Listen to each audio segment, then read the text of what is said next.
Hello everyone, welcome back to this channel. In this video, I will show you the easy and clear steps on how to change currency on the Etsy application. How to change currency on the Etsy application. Make sure you keep watching this video until the end.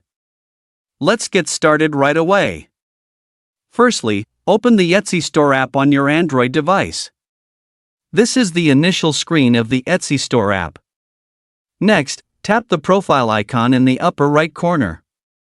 This will appear. Next, tap the Settings menu. Now you're in the Settings menu. Next, tap the Select Currency menu. Here, you'll see many currency options from various countries. Select one.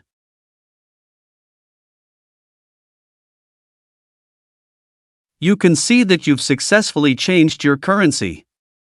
So, that's it for this tutorial on how to change currency on the Etsy application. Thank you for watching. I hope this video was helpful. See you in the next video.